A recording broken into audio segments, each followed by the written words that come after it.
Astaghfirullah. Bismillahirrahmanirrahim. Assalamualaikum warahmatullahi wabarakatuh. Waalaikumsalam. Alhamdulillah. Alhamdulillahilladzi arsala rasulahu bil huda wa dinil haq liyudhhirahu 'ala ad-dini kullihi wa kafa billahi syahida wa kafa billahi wakila, amma ba'du. Ma'asyiral muslimin, para pendengar dan para pemirsa Hang TV yang dimuliakan Allah Subhanahu wa taala. Alhamdulillah, segala puja dan puji hanya milik Allah Subhanahu wa taala. Tak lupa salawat teriring salam kita haturkan kepada Rasul kita Nabi besar Muhammad sallallahu alaihi wa ala alihi wasallam. Pembahasan di pagi hari ini kita akan mengambil ibrah dan pelajaran dari kisah Nabi kita Al-Mustafa Nabi besar Muhammad sallallahu alaihi wa ala alihi wasallam. Dan tema yang kita akan sampaikan bagaimana sepak terjang Rasul di dalam menyebarkan Islam, khususnya di kota Madinah. Kita tahu bahwa kota Madinah adalah kota suci kedua setelah Mekah Al-Mukarramah. Banyak sejarah yang terdapat di kota ini. Wajar saja karena Nabi SAW membangun ibu kota pertama kali di kota yang suci ini, Madinah Al-Munawwarah. Sebelum kedatangan Nabi SAW ke kota yang suci Madinah ini, Madinah berbeda dengan Mekah, baik secara ekonomi, hubungan sosial, dan yang lainnya, sampai kepada masalah kesehatan. Karena kota Madinah ini dikenal banyak wabah sebelum datang Nabi SAW. Salah satunya adalah humma Yathrib, demam yang tinggi yang selalu menimpa penduduk Yathrib. Bahkan ayahanda Nabi SAW sendiri meninggal disebabkan kena wabah humma Yathrib. Bahkan para sahabat Nabi SAW ketika hijrah pertama kali ke kota Madinah, banyak yang terkena demam tinggi kota Yathrib ini. Seperti Bilal bin Rabah, sampai pingsan berkali-kali. Artinya secara kesehatan kurang baik. Berbeda dengan kota Mekah. Kemudian secara ekonomi, penduduk Madinah itu banyak orang yang susah kala itu.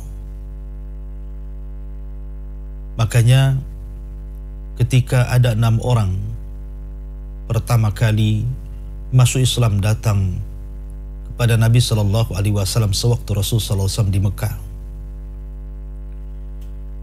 mereka mengeluhkan kondisi kota mereka.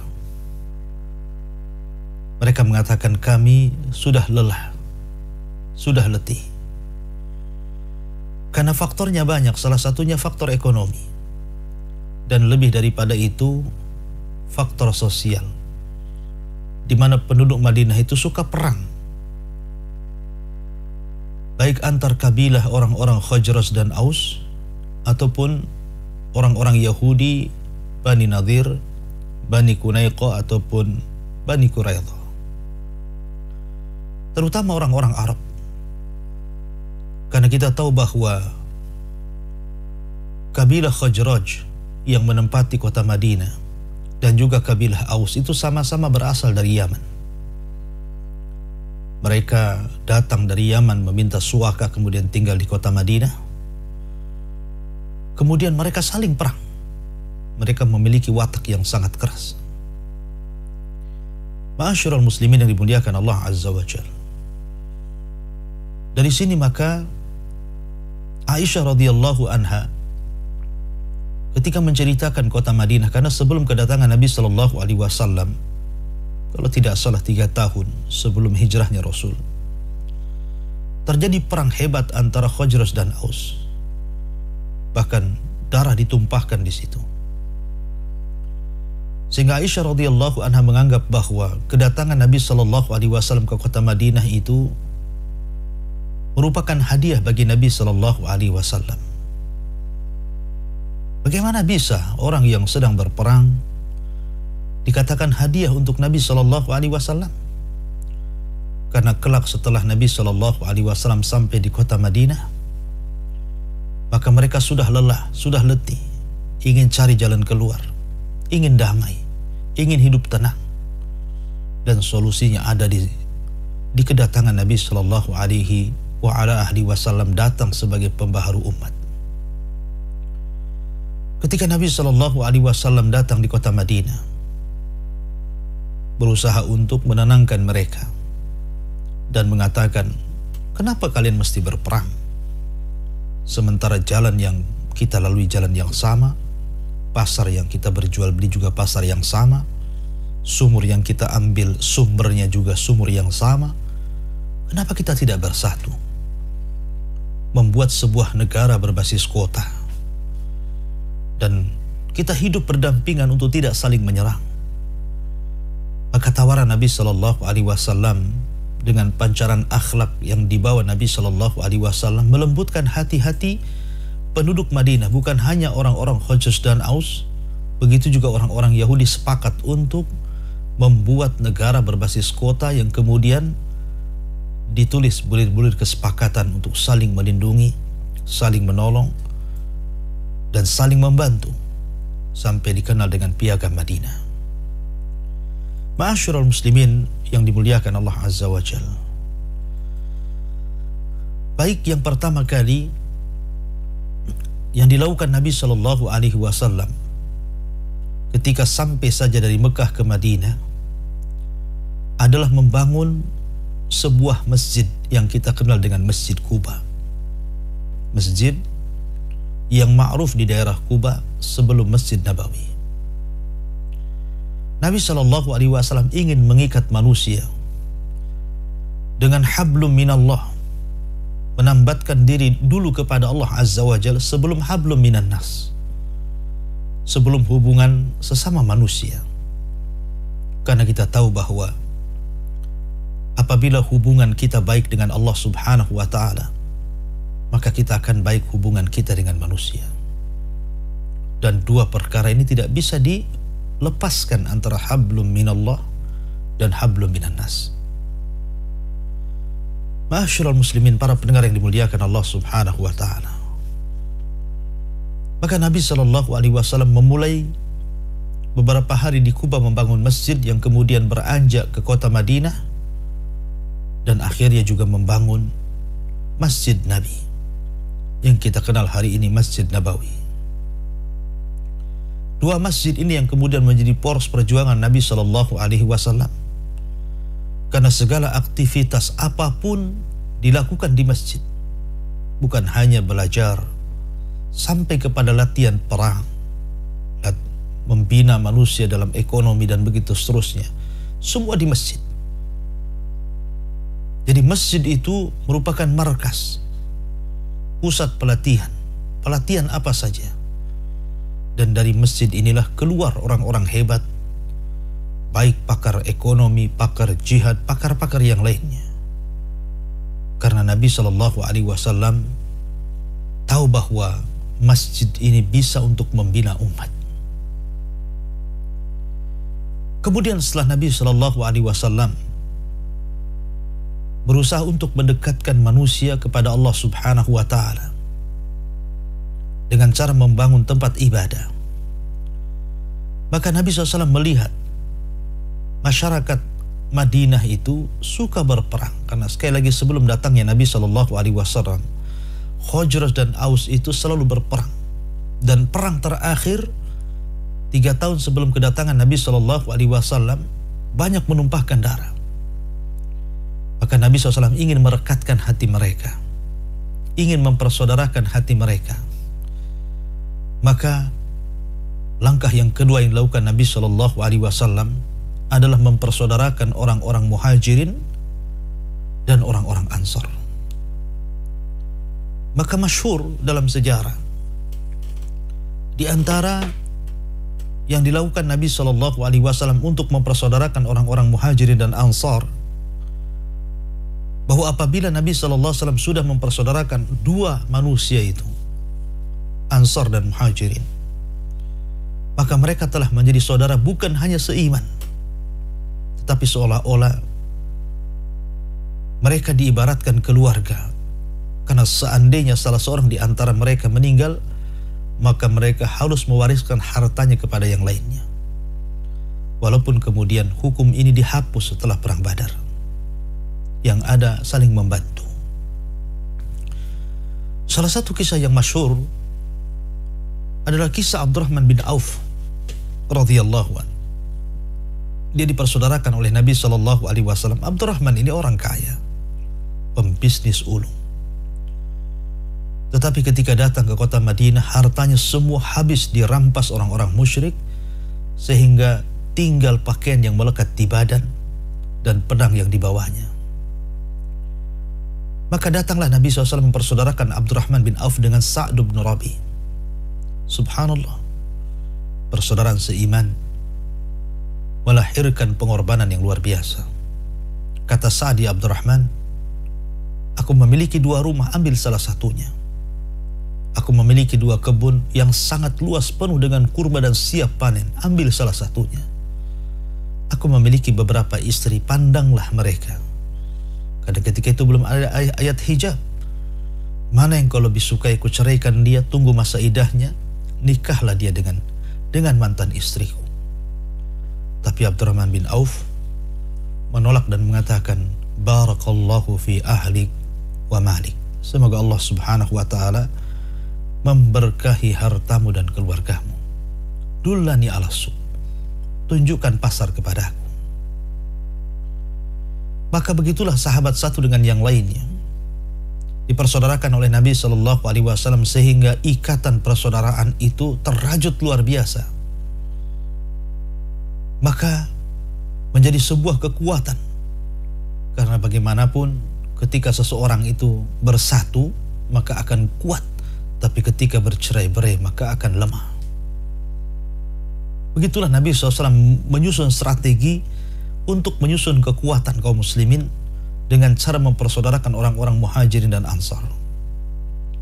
Ma'asyiral muslimin yang dimuliakan Allah Subhanahu wa ta'ala, setelah Nabi SAW melihat banyaknya jumlah kaum muslimin, karena memang gabungan antara orang-orang Muhajirin dan Ansar, baik yang bergabung dari Ethiopia, orang-orang yang hijrah pertama kali dan hijrah kedua kemudian pulang bergabung di Madinah, ataupun orang-orang yang dari Mekah. Perintah hijrah menjadikan mereka meninggalkan seluruh harta, kekayaan, bisnis mereka, dan mereka semua gabung di kota Madinah. Belum lagi orang-orang Madinah, sehingga jumlah kaum muslimin begitu banyak. Maka Nabi SAW mulai melirik kepada ekonomi.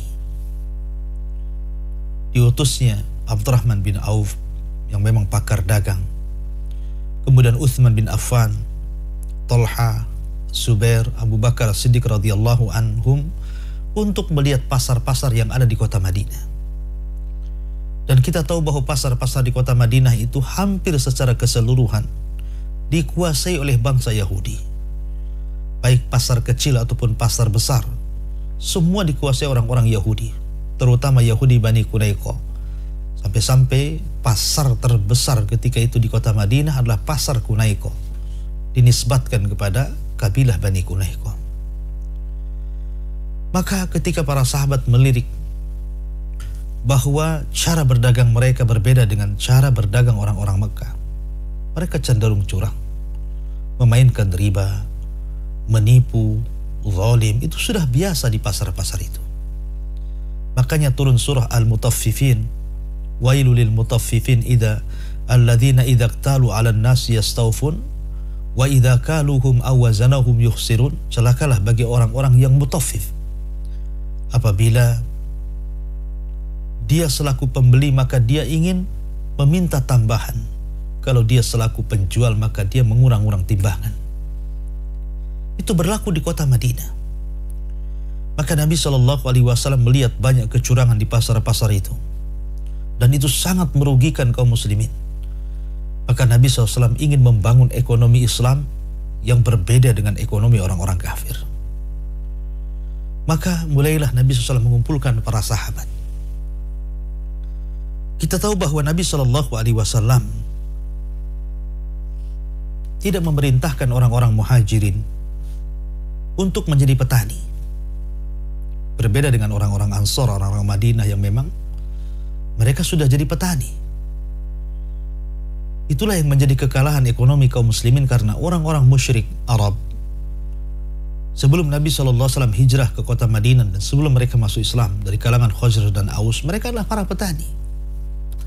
Sementara ekonomi dipegang orang-orang Yahudi, dunia perdagangan dipegang oleh mereka, sehingga kehidupan mereka susah. Makanya Nabi SAW menghadapi kaum yang susah, dan itu lebih mudah bagi Rasul menyampaikan hidayah. Karena kalau seandainya kita bandingkan penduduk Mekah dengan kota Madinah, Mekah ini sudah terbiasa senang, terbiasa mewah, karena mereka para peniaga. Sehingga 13 tahun Nabi SAW berdakwah di kota Mekah itu susah orang masuk Islam, karena mereka sudah terbiasa senang. Tetapi kota Madinah berbeda, orang-orang Ansar itu orang-orang susah-susah. Makanya mudah untuk disampaikan hidayah kepada mereka. Dan ini strategi Nabi SAW. Maka mulailah karena Nabi SAW ketika orang-orang Ansar, contoh saja tadi Abdurrahman bin Auf, ditawari tanah, kebun kurma, tapi menolak. Karena memang bukan pakarnya di situ. Karena orang-orang muhajirin, orang-orang Mekah itu semua pakar ekonomi. Jadi sahabat Nabi SAW yang ada di kota Mekah itu bukan hanya seorang pedagang, tapi juga konsultan dagang. Lihat Abdurrahman bin Auf, tidak memiliki modal 1 sen pun. Dia hanya mengatakan kepada Sa'd bin Rabi, tunjukkan pasar kepadaku. Kemudian dia masuk kepada pasar, padahal itu pasar Yahudi, dan dia orang baru, orang asing, tapi dengan kepakarannya terhadap ekonomi, sebentar saja Abdurrahman bin Auf sudah bisa memainkan bisnisnya di pasar Yahudi itu dan mendapatkan keuntungan dan langsung menikah dengan wanita Ansar. Luar biasa, ya. Maka Nabi SAW ingin membangun ekonomi karena melihat orang-orang Mekah itu mereka para peniaga, sementara orang Madinah para petani. Biarlah dibedakan, karena Rasul melihat, memandang ke depan. Karena petani itu terikat, berbeda dengan pedagang. Maka Nabi SAW mulai membangun pasar yang ketika itu pasarnya berdekatan dengan pasar seorang Yahudi namanya Ka'ab ibn Ashraf.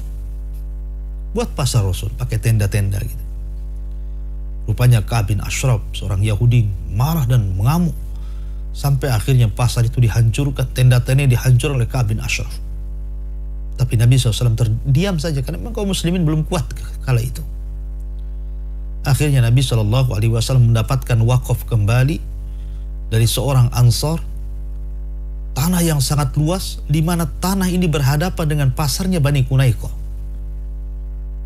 Maka Nabi SAW melihat strategi yang luar biasa, kondisi tanah yang berdekatan dengan pasar Bani Qunaiqah, langsung Nabi mengatakan, "Hadza suqukum," ini pasar kalian, ini pasar kalian. Maka Nabi SAW mulailah menancapkan tenda-tendanya, kemudian memberi nasihat aturan-aturan yang berlaku di pasar itu, seperti tidak saling melemahkan, menyempitkan, dan tidak ada bayaran, tidak ada pajak, tidak ada sewa menyewa. Siapa yang datang duluan maka dia berhak untuk berjual di situ. Maka Nabi SAW kemudian membuat aturan macam-macam sesuai dengan syariat Islam. Mulailah orang-orang muhajirin yang memang pakar-pakar ekonomi, Abu Bakar Siddiq radhiyallahu an, Uthman bin Affan, Abdurrahman bin Auf, Zubair bin Awam, Talhah ibn Ubaidillah, dan banyak lagi para sahabat yang pakar-pakar dagang memainkan ekonominya di pasar yang dibangun Nabi Shallallahu Alaihi Wasallam itu. Subhanallah, dalam waktu yang sangat singkat, lebih kurang 2 tahun, maka pasar Yahudi langsung kolab, gulung tikar, tidak sanggup melawan pasar kaum muslimin. Apa faktornya? Kata para ulama 2. Pertama, karena di pasar Nabi Sallallahu Alaihi Wasallam dipraktekkan syariat Islam. Bagaimana indahnya Islam, sehingga Nabi Sallallahu Alaihi Wasallam bersabda, rahimallahu rajulan samhan idza ba' wa samhan idza ishtara wa samhan idza iqtada. Semoga Allah Subhanahu wa taala merahmati seseorang yang memberikan kelapangan saat dia menjadi penjual dan memberikan kelapangan saat dia menjadi pembeli. Akhlak yang luar biasa. Pasar yang berisi ta'awun 'alal birri wat taqwa. Betul-betul saling tolong-menolong di atas kebaikan dan ketakwaan kepada Allah Azza wa Jalla. Akhirnya mengembangkan sayap dan mampu menghancurkan ekonomi orang-orang Yahudi yang ada di Madinah. Ya, karena syariat Islam tegak di situ. Yang kedua, karena ada faktor politik. Nabi SAW betul-betul memainkan politik syariah, politik yang syar'i sesuai dengan Al-Quran dan Sunnah, yang sudah diserap oleh para sahabat Nabi Shallallahu Alaihi Wasallam. Rasul tahu bahwa kalau seandainya tidak dipegang, maka selamanya kaum muslimin akan lemah. Lihat hari ini, siapa yang menguasai ekonomi, dialah yang menguasai dunia. Dan para sahabat piawai dalam hal itu. Lihat peristiwa Utsman bin Affan radhiyallahu anhu ketika melobi untuk membeli sumur orang Yahudi. Ketika para sahabat Nabi SAW tertekan, setiap hari harus membeli air dari orang Yahudi. Banyak sumur tapi tidak layak dikonsumsi, kecuali satu sumur milik orang Yahudi. Semua orang mengambil air dari situ untuk diminum, dan kaum muslimin harus membayar. Sementara setiap hari naik harganya dan setiap hari naik harganya. Dan kebutuhan kaum muslimin semakin banyak, sehingga menguntungkan sekali bagi orang Yahudi. Maka Nabi SAW melihat tertindasnya kaum muslimin dalam masalah air bersih ini.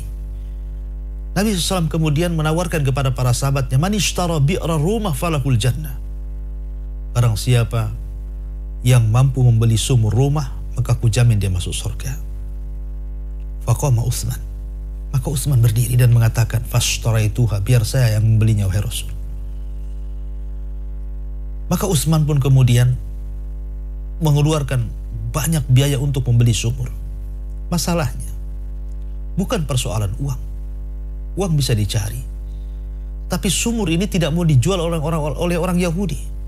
Walaupun Anda punya uang banyak, kalau barang itu tidak mau dijual, bagaimana cara membelinya? Tapi dengan politik, dengan kepiawaian Utsman bin Affan, dengan lobi-lobi yang luar biasa, akhirnya orang Yahudi itu menyerah dan memberikan separuh waktunya digratiskan bagi Utsman bin Affan. Umpamanya dari pagi sampai siang digratiskan bagi Utsman, dan dari siang sampai sore disuruh bayar untuk mengambil air. Maka di waktu gratis inilah Utsman bin Affan menyuruhkan kepada kaum muslimin, ambillah air, itu waktuku, dan jangan mengambil air di luar waktuku.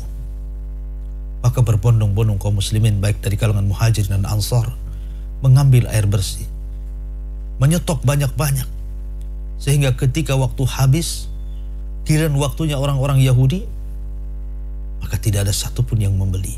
Hancurlah ekonomi Yahudi ini. Akhirnya kemudian Utsman datang kembali dan akhirnya membeli semua sumur Yahudi ini dan mutlak milik kaum muslimin. Begitulah cara meruntuhkan ekonomi ala Utsman bin Affan radhiyallahu anhu. Ma'asyiral muslimin yang dimuliakan Allah Subhanahu wa taala. Maka Nabi SAW mulai menata ekonomi, memilah-milah. Orang-orang Madinah, orang-orang Ansar, mereka terbiasa dengan tani. Maka Nabi membiarkan mereka untuk bercocok tanam. Tapi orang-orang Muhajirin terbiasa dengan dagang, karena memang kebiasaan mereka diabadikan dalam Al-Quran. Li'ila fi Quraisyin ila fihim rihlatas syita'i was-saif.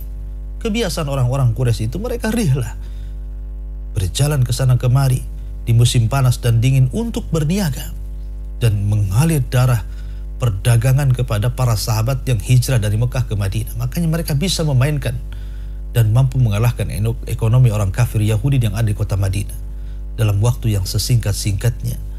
Maka pasar Yahudi tumbang dan pasar kaum muslimin berhasil mendominasi seluruh pasar-pasar di kota Madinah.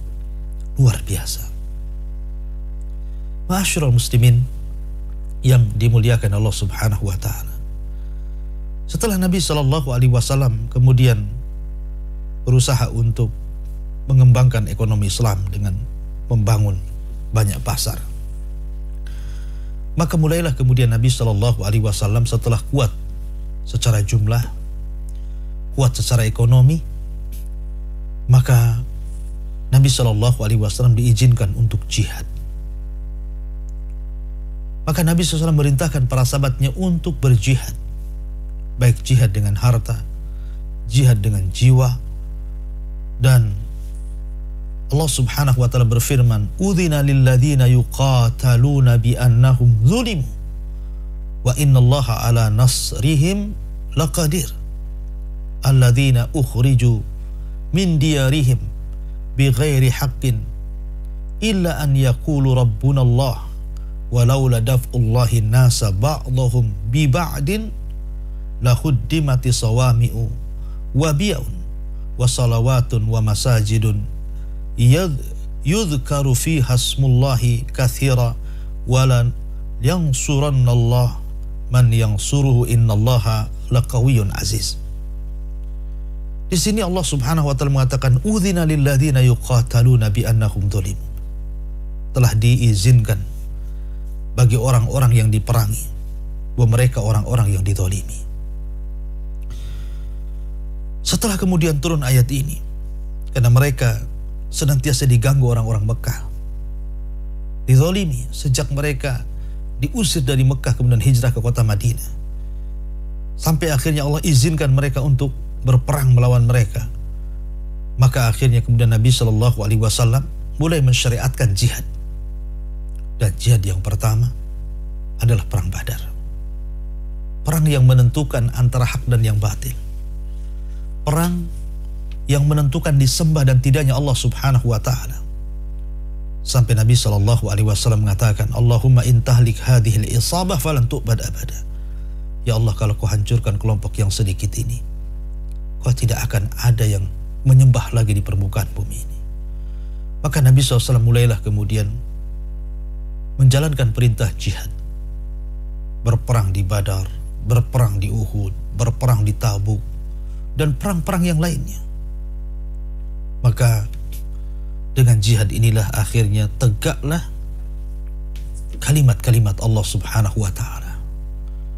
Akhirnya kemudian Nabi SAW bisa menguasai bukan hanya seluruh kota Madinah dengan mengusir orang-orang Yahudi yang berkhianat, sampai kepada mampu merebut kembali kota Mekah yang disebut dengan Fathu Mekah. Disitulah Allah Subhanahu wa taala berfirman, "Idza jaa nasrullahi wal fath wa ra'aitan nas yadkhuluna fi dinillahi afwaja fasabbih bihamdi rabbika wastaghfir innahu kana tawwaba." Apabila datang pertolongan dan pembukaan kota Mekah, kau lihat manusia datang berbondong-bondong memeluk agama Nabi Shallallahu alaihi wasallam, agama Islam. Ya. Maka dari situ akhirnya Islam menyebar ke seantero dunia, mulai dari kota Madinah, pembukaan kota Mekah, kemudian pembukaan kota-kota di sekitarnya, sampai ke Taif, sampai di zaman Abu Bakar mulai mengembangkan sayap, sampai di zaman Umar berhasil menaklukkan Persia, dan sampai hari ini Islam menyebar ke seantero dunia. Ma'asyiral muslimin yang dimuliakan Allah Subhanahu wa taala.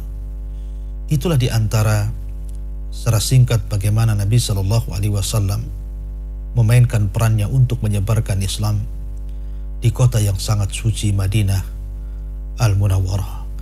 Wallahu a'lam bishawab. Karena juga waktu yang sangat singkat, tidak mungkin juga sejarah ini panjang. Cuma saya ambil kutipan-kutipan yang singkat untuk menambah wawasan kita akan sejarah Nabi Shallallahu Alaihi Wasallam. Wallahu a'lam bishawab. Saya kembalikan kepada moderator, falyatafaddal mashkura.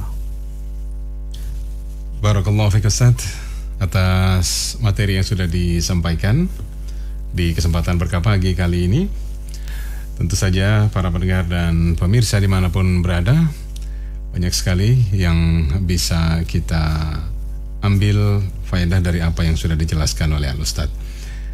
Baik, pendengar dan pemirsa kaum muslimin dan muslimat dimanapun Anda berada, disilakan bagi Anda yang ingin bergabung bertanya kepada Al-Ustaz, Anda bisa menghubungi kami, bisa menelpon secara langsung ke 0811 7006 106 atau juga bisa mengirimkan pertanyaan Anda ke 081 803 106 106. Ada pertanyaan yang sudah masuk nih Ustaz berkaitan dengan timbangan ini Ustaz. Assalamualaikum Ustaz. Waalaikumsalam. Saya Ibu Inayah di Pasar Jodoh Batam. Apa hukuman bagi pedagang yang suka mencurangi timbangan ini Ustaz? Ya, alhamdulillah. Di dalam Al-Quranul Karim, Allah Subhanahu wa Ta'ala berfirman, Wailun lil mutaffifin. Wailun, salah satu penafsirannya adalah wadin fi jahannam, syadidul qa'ri, syadidun natani, wa syadidul zulmi. Jadi wailun itu salah satu penafsirannya adalah sebuah lembah yang berada di neraka jahannam, sangat dalam, sangat bau, dan sangat gelap. Sampai-sampai jahannam sendiri ketakutan dengan lembahnya sendiri. Bagi siapa lembah jahannam ini? Al-mutaffif, bagi orang yang suka mengurang-ngurang. Kalau dia statusnya pembeli, dia minta ditambah, mengurangi hak penjual. Kalau dia sebagai penjual, dia berusaha mengurang-ngurang timbangan, takaran, dan literan, mengurangi hak pembeli. Itulah mutaffif. Nabi SAW ketika menasihati orang-orang muhajirin, kata Nabi SAW, khamsun idab tulitum bihinna wa a'udzu billahi an tudrikuhun. Ingat 5 perkara, jangan sampai menimpa kalian, dan kalau sampai menimpa kalian, aku berlindung kepada Allah Subhanahu wa Ta'ala. Salah satunya kata Nabi SAW, lam yanqusul mikyala wal mizan illa uhidu bis sinin wa syiddatul maunati wa jawri sultan. Kata Nabi SAW, tidaklah kalian curang dalam jual beli, suka mengurang-urang takaran, menukar-nukar timbangan, mengurang-urang timbangan, mengurang-urang meteran, kecuali akan dikuasakan kepada kalian 3 azab. Pertama, akan dikirim paceklik yang hebat kepada kalian. Yang kedua, akan disusahkan ekonomi kalian. Yang ketiga, akan dikirim pemimpin-pemimpin yang zalim kepada kalian. La haula wala quwata illa billah. Lihat dari 2 hadis, 2 dalil ini, Quran dan hadis Nabi SAW, cukup bagi kita. Bahaya orang yang suka mengurang-urang timbangan ini. Bahkan ketika sebagian para sahabat Nabi SAW di zaman itu diperintahkan Nabi SAW untuk jujur dalam jual beli, karena bagaimanapun Rasul mengatakan at-tajirus saduq ma'an nabiyina wasyuhada wassalihin yaumal qiyamah. Pedagang yang jujur itu bersama para nabi, bersama para syuhada, dan bersama orang-orang saleh nanti pada hari kiamat di surga. Ketika itu para sahabat mengatakan, ya Rasulullah, kalau kita kemudian tidak menyaingi orang-orang Yahudi dalam berjual beli, maka untung kami akan semakin sedikit dan untung mereka besar. Bagaimana caranya kita menaikkan untung kita? Kalau kita tidak curang, maka Nabi SAW mengatakan, kalau begitu lebihkan takaranmu. Sahabat heran, karena begini, pas takaran saja untungnya sedikit, gimana dilebihkan takarannya? Makin sedikit untungnya. Logikanya kan seperti itu. Tapi para sahabat tidak paham di balik perkataan Rasul, tambah lagi. Karena Nabi SAW mengatakan, ma naqasa min malis sadaqah, tidak mungkin berkurang harta yang disedekahkan. Jadi ketika Anda seorang pedagang, kemudian Anda menjual beras, menjual buah-buahan, ada orang yang membeli 1 kilo, Anda tambah lagi 1 on. Berarti hakikatnya Anda sedang membuka pintu rizki dengan cara sedekah. Dengan cara sedekah. Tapi kalau Anda harusnya 1 kilo kemudian Anda kurangi, gitu kan, berarti Anda sedang menutup pintu sedekah. Dan pintu sedekah berarti Anda menutup pintu rizki. Maka paradigma kapitalis berbeda dengan paradigma Al-Quran.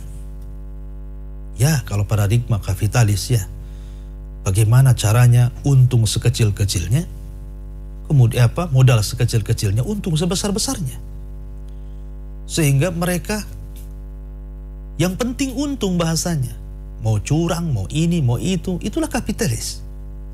Berbeda dengan Al-Quran. Al-Quran itu mengajarkan kepada kita sesuatu yang secara nalar terkadang tidak masuk di akal. Tetapi Allah subhanahu wa ta'ala dzu fadlin azim.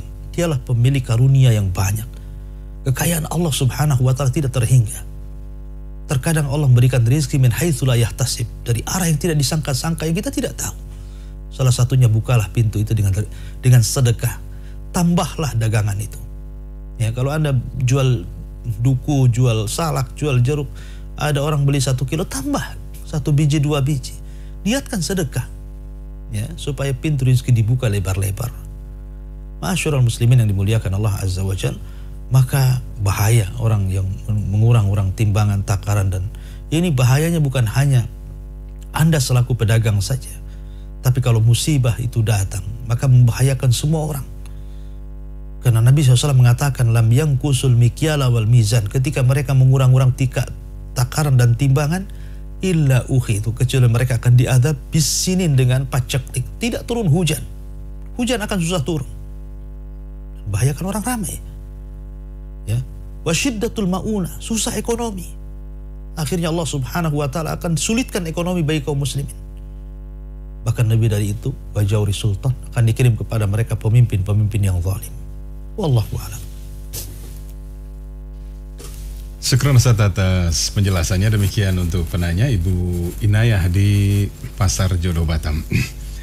Baik, pertanyaan berikut datang dari Rifai di Batu Ampar. Ustadz, apakah seseorang yang mencari nafkah untuk keluarganya itu adalah termasuk jihad fi sabilillah? Dan apakah jika dia mengalami kecelakaan sampai meninggal termasuk mati syahid? Mohon penjelasannya Ustaz. Ya, alhamdulillah. Kita tahu bahwa Nabi SAW pernah ditanya soal nafkah terbaik. Infak dan sedekah itu kan banyak asnafnya. Orang miskin juga layak disedekahi. Anak-anak yatim layak disedekahi. Janda-janda miskin layak disedekahi. Intinya sedekah itu banyak pintu-pintunya. Tapi ketika Nabi SAW menyebutkan tentang sedekah seorang laki-laki kepada keluarga, maka Nabi SAW mengatakan itulah sedekah terbaik dari seluruh sedekah yang ada. Jadi kalau seorang suami memberikan sedekah kepada anak istrinya, maka itu bagian daripada sedekah terbaik.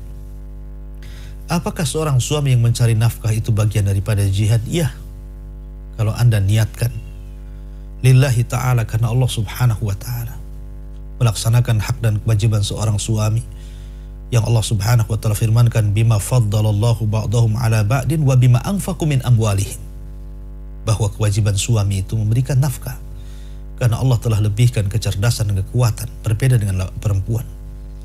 Anda niatkan keluar karena Allah subhanahu wa ta'ala untuk ibadah. Kalau itu yang terjadi, betul-betul Anda ikhlas karena Allah subhanahu wa ta'ala dengan tidak melalaikan syariat dalam mencari rizki, menjaga yang halal, menjaga cari rizki yang baik, gitu kan. Maka seandainya Allah subhanahu wa ta'ala takdirkan meninggal dunia saat mencari rizki, maka insya Allah itu bagian daripada jihad di jalan Allah azza wa jalla.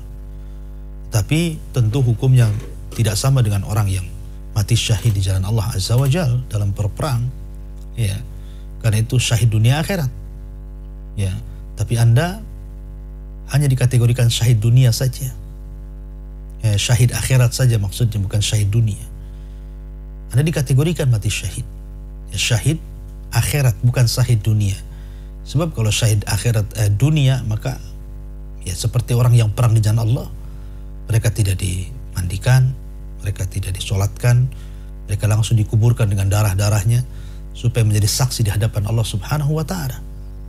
Ya, jadi Anda kalau memang betul niatnya karena Allah untuk mengurusi keluarga, maka Anda sedang berjalan di jalan Allah Subhanahu wa Ta'ala. Kalau Allah takdirkan Anda meninggal saat mencari nafkah dengan tidak mengindahkan dengan menjalankan syariat Allah, artinya ketika Anda bekerja Anda tetap melaksanakan sholat, ya, melaksanakan ketaatan kepada Allah Azza wa Jal, tawakal dan berdoa kepada Allah Azza wa Jal, Allah takdirkan meninggal dunia, apakah Anda di jalan Allah? Ya, Anda mati syahid, syahid akhirat maksudnya, bukan syahid dunia. Wallahu a'lam. Syukron Ustaz atas penjelasannya. Demikian untuk penanya Rifai di Batu Ampar. Semoga memahami apa yang sudah dijelaskan oleh Ustaz, bermanfaat bagi Anda dan juga bagi kita semuanya. Pertanyaan terakhir nih Ustaz, dari Ibu Nur Hilda di Singapura nih Ustaz.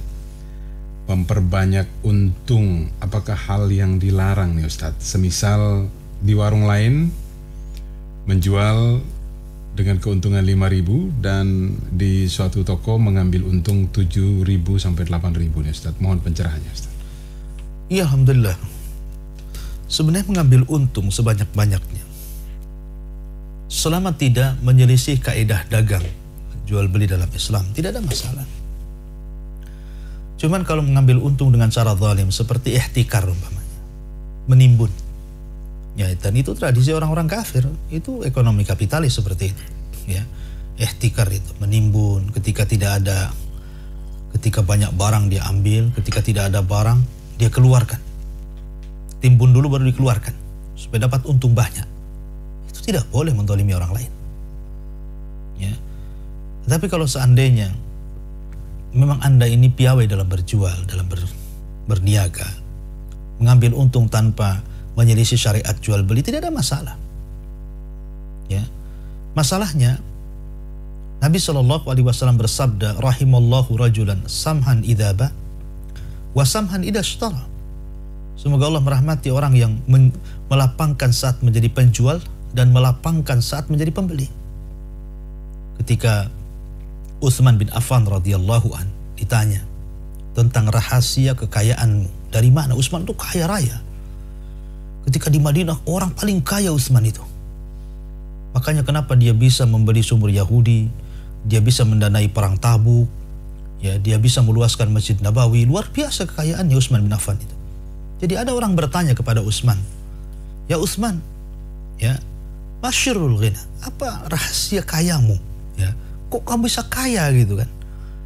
Maka lihat, salah satu petikan ucapan Utsman mengatakan, fa inni u'alijuhu wa unammi wala azdari ribhan wala ashtari syaikhan wa ja'altu ra'sa ra'saini.